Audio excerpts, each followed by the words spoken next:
Okay. So you had raised the phenomenon of significant Hispanic, Latino, Latin American immigration to the U.S. And so a premise of that claim is that many of those immigrants would be religious, and many of those immigrants would actually be of a fairly standard sort of religion, Roman Catholicism. And I've done a little bit of reading that literature because as a Roman Catholic in the U.S., one of the phenomenon that's occurred in the U.S. church over the last 15 years or so is that American bishops, this is my perception anyway, have seen Latino immigration as being maybe like a demographic savior for the American Catholic Church. And so it's caused me to look into that, whether that's the case or not. And what I've seen is that these are proxies, I think, for religiosity generally, at least in American sociological literature, that Latino church attendance rates in the U.S. are relatively low, certainly lower than Anglo-Catholic church attendance rates, like 10%, whereas average Catholic church attendance in the U.S. is 35 to 40%. And then after one generation, a majority of Latino immigrants are no longer Roman Catholic. They tend to migrate over to one of the innumerable Protestant denominations that we have in the U.S. And so they tend to still be religious in kind of a standard American way. And then by third generation, they're functionally indistinguishable from the rest of America. So I think that there's a large number of immigrants that are coming to the U.S. that they are religious, and so are providing some, I guess, ballast in that demographic picture that I had painted earlier. But America, for good or ill, is a powerful assimilation mechanism, and so there's a pretty quick assimilation for that community. Thank you. Well, vaccination raises also private issues. So, for instance, I know a workplace that said that employers should be in home office until after 10 days of the second shot, which is interesting in certain ways. First, everyone knows your medical data because everyone will know when you received your the vaccine, because 10 days after you appear at the workplace. And secondly, you are interested in being vaccinated the latest possible event, because by then you work at home. So as for my case, I'm also glad to share my medical data. I was told to receive the second shot sometime. And I was told that last week, and I decided not taking the second shot until the conference because I don't want to miss the conference of vaccination because of being vaccinated. So I think of being vaccinated, to receive the second dose on Wednesday. But well, that's it.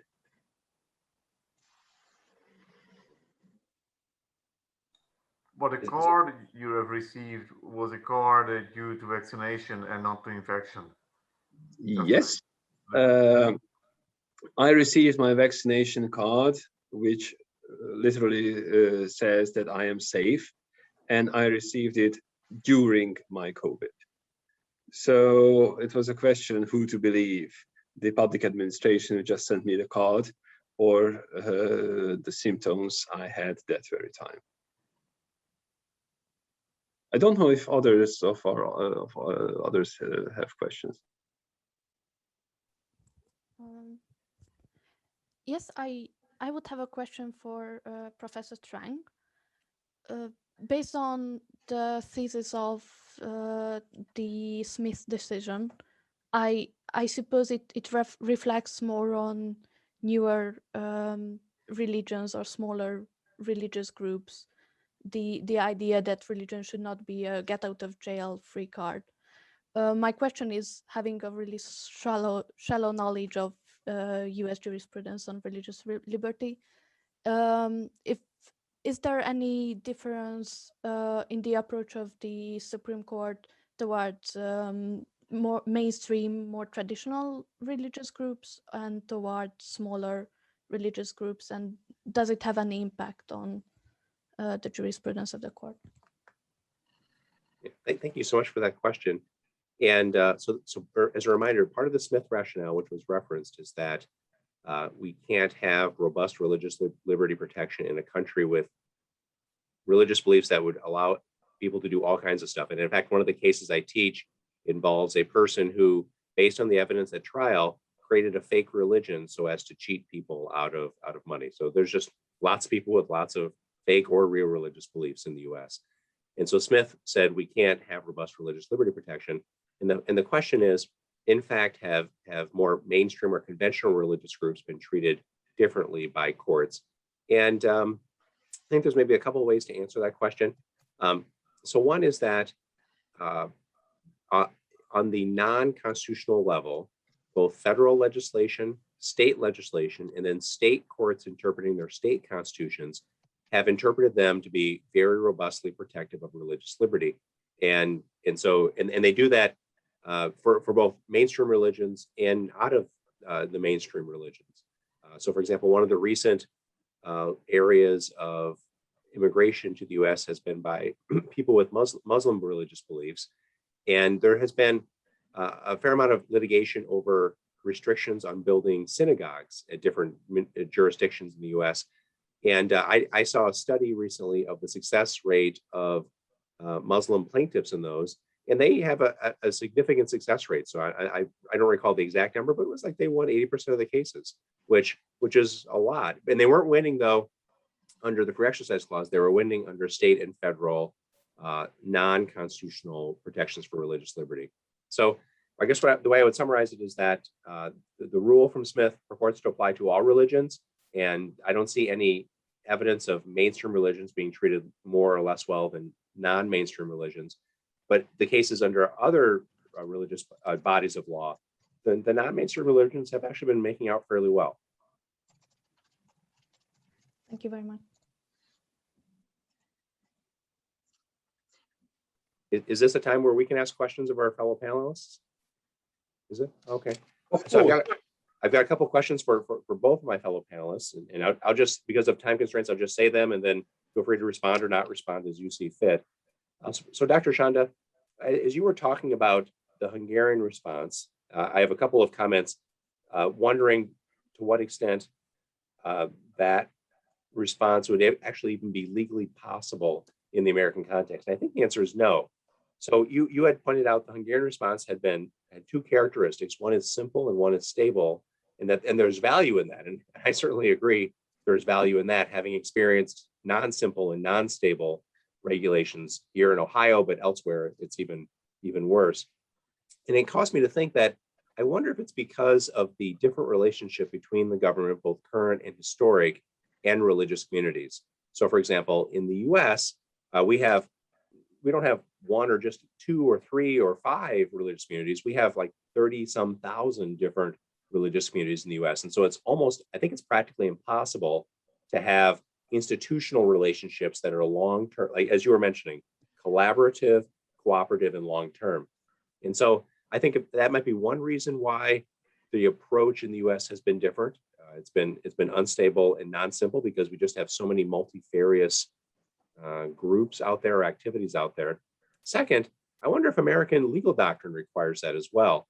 So in the recent cases by the Supreme Court evaluating COVID restrictions, the big negative in states, one way to read the negative of what states have done in the regulation is that states haven't been sufficiently specific, haven't been sufficiently specific about the characteristics of religious organizations, and should have taken those into account before restricting religious liberty. Whereas the cooperative approach allows the religious groups, based on their own understanding of their own circumstances over the long term, to appear to work with the state. So I wonder if both just the sociological fact of American religion being different and the legal doctrine being different maybe has prevented us as having the cooperative relationship that you identified. And feel free to respond or not respond. And I don't know what our time frame is, but I have a couple of comments for Professor Chink too, depending on what you guys want me to do. Well, I think we have time for everything. It's just about us. So it's an online conference. We We don't occupy any public rooms, so we are free to talk.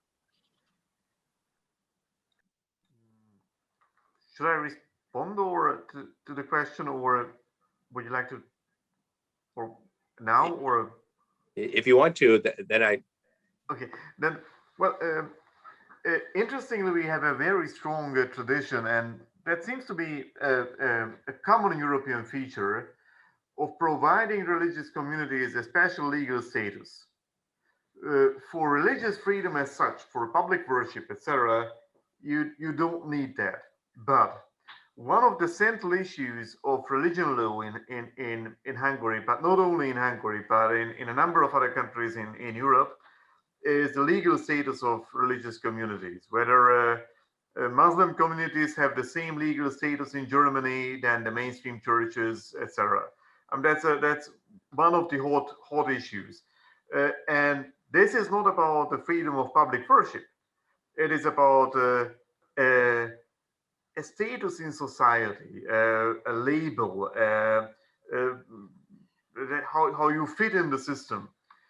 And Hungarian peculiarity is that one of the Hungarian peculiarities or specialties is that we have a four-tier system now, providing four different legal categories for religious communities: a base level entity status for religious associations, then a group A and a group B registration, and then recognition. And the recognition would be the highest level, the highest tier. So we do have a religious diversity in the country, but there is also a strong notion of feeling differences between mainstream and non-mainstream. And even on the highest level of recognized religious communities, some would be hardly visible and wouldn't really wouldn't be among the major players, whereas others are pretty much on the, well, considered in the general public as the major players on public issues. I also tried to make a little research on smaller religious communities. Seemingly,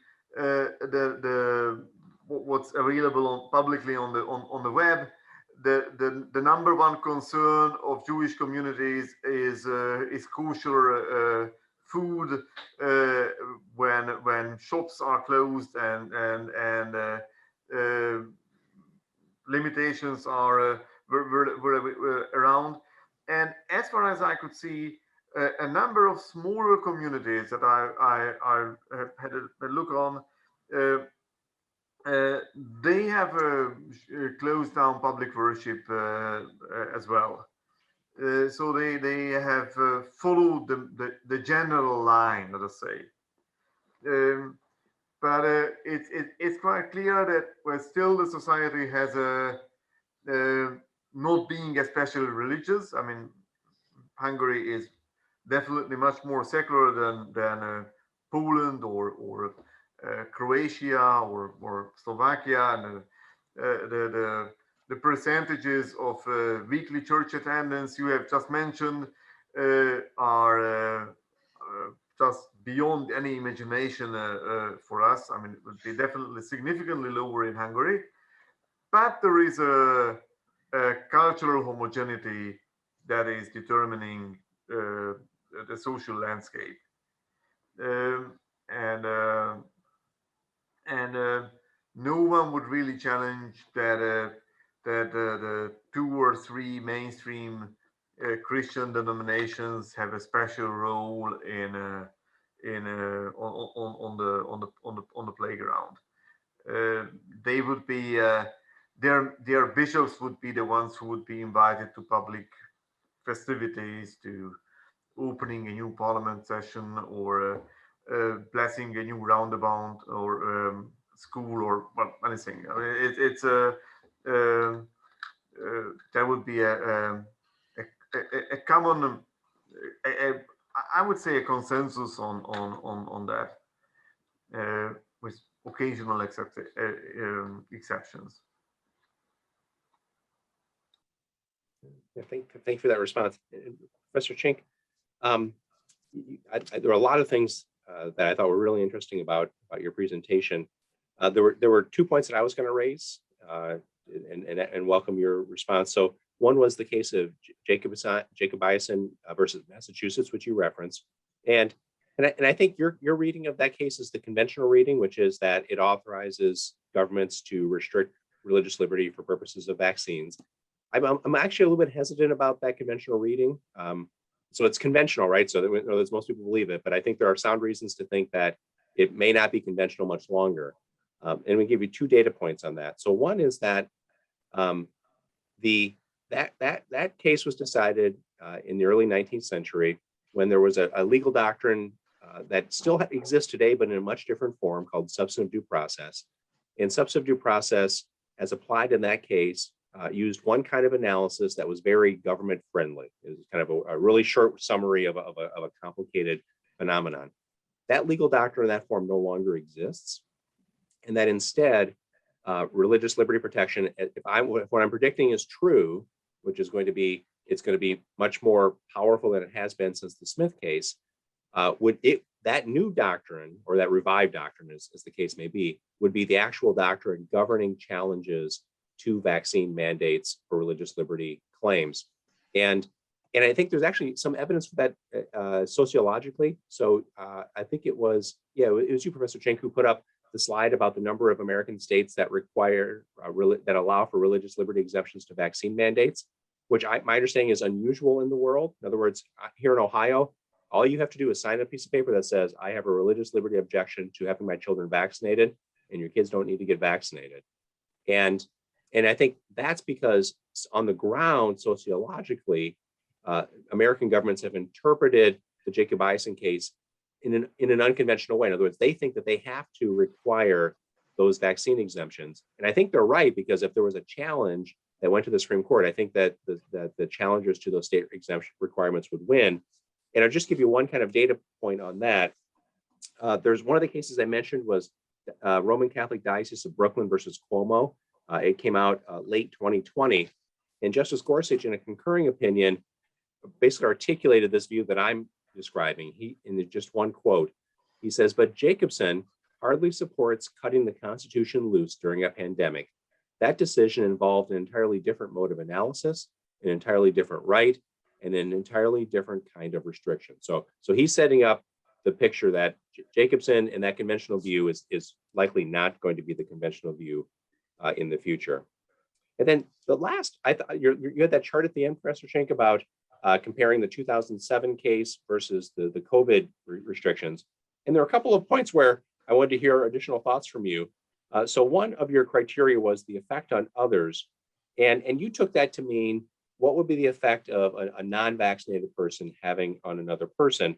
And I guess I also thought, isn't there also another variable which is taken into account in the US regularly, which is what about the percentage of other citizens who are vaccinated? So for example, in Ohio, 95% of Ohioan children get vaccinated against chickenpox, which I don't know if you guys have chickenpox in Hungary anymore either.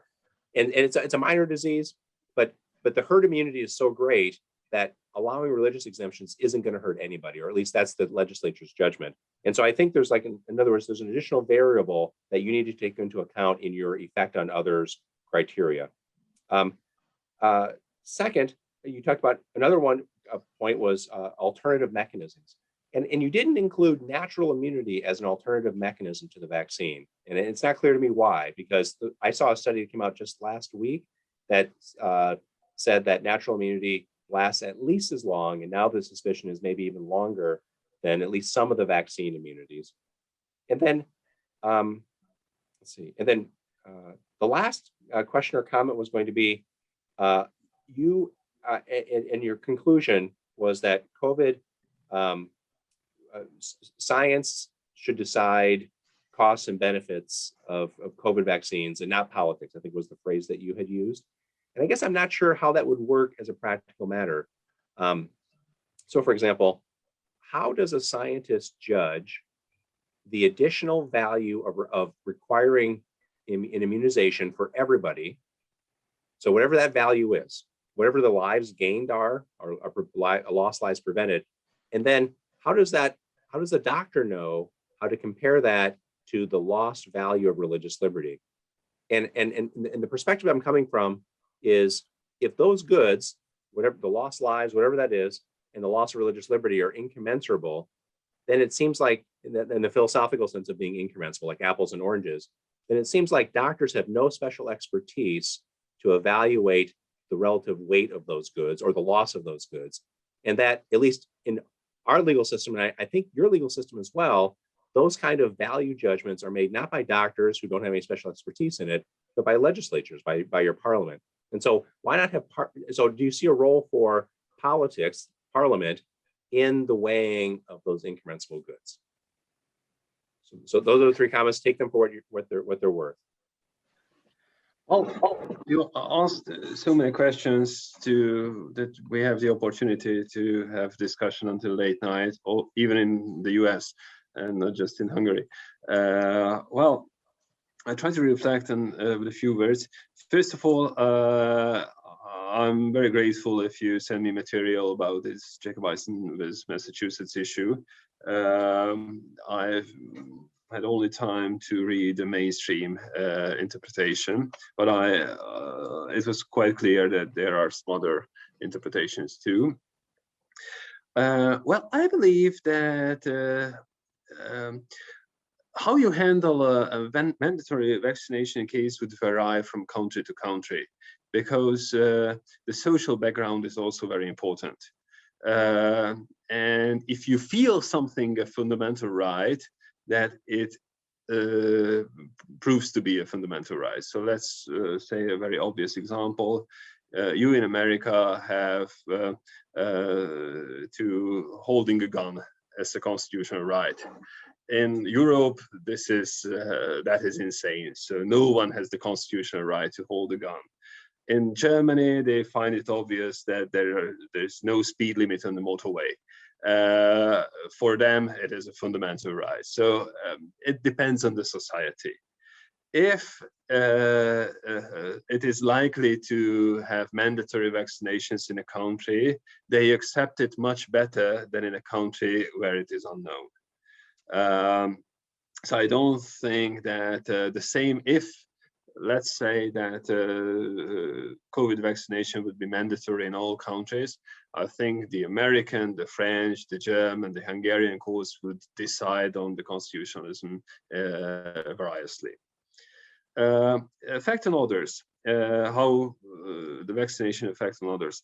Of course, there's always an effect on others. So let's say that I'm not vaccinated and I became sick and I need to go to healthcare, doctors need to treat me, everything. So there's an effect.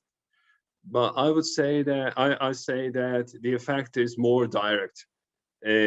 If I can infect others, if I can also, I mean, if I can infect other, I can infect other people anyway, then I don't see that criterion of the test, that how it influences others, is passed. But I accept that there's a deeper analysis needed. Natural immunity, I don't know too much of it, so I should read more medical stuff. But thank you for raising my attention. I will do that. It's a very interesting issue what you said, the relation between science and politics. What I meant in my presentation is that you shouldn't use a scientific issue to compete your political opponents. So not to involve daily politics. So just because I want to gain voters, I shouldn't influence vaccination policy. I think that the relation between science and politics is as follows. Science should grant alternatives. Also in the field of medicines and as in law or social sciences, there are certain ways, certain academic possibilities. There is a mainstream view and there are some dissenting views. And the task of the science is to show the alternatives and to tell what the costs and benefits are. And it is a decision making of politics to choose one possibility of the possible ones. So I accept that it is a political decision to, like what we have in vaccination now, to have as many vaccines as possible and to import vaccines from China, Russia, America, the UK, all countries, or to build an own vaccination factory or whatever. This is a political decision making. But the problem is when politics want to be involved in science. And I understand that politicians want a quick and definite answer. Science doesn't have that.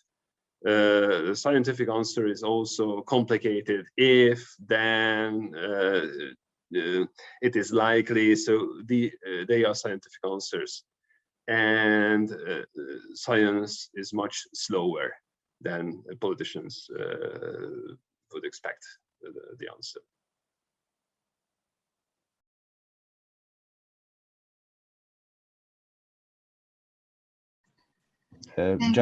Just one addition, if you allow me, for this topic. I see a big difference in the response and the appreciation in the media in America, how Dr. Fauci's announcements are handled, if I say so. Because before the election, the media always struggled with the mainstream governmental messages and the messages between Dr. Fauci's.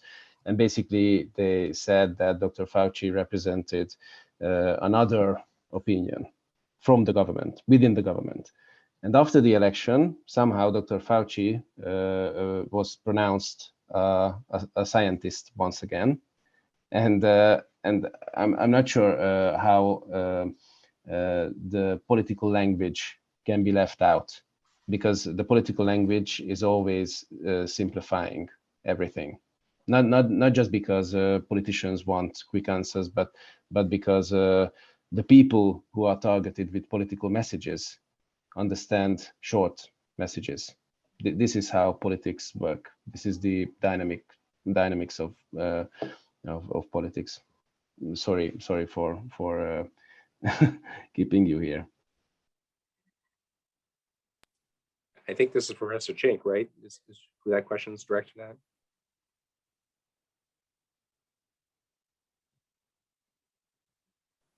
Sorry, I missed it. What is your question? No. Basically, I was just comparing the political language and the language of scientists by the example of Dr. Fauci in the American perspective. Dr. Fauci is the pandemic scientist in the American government.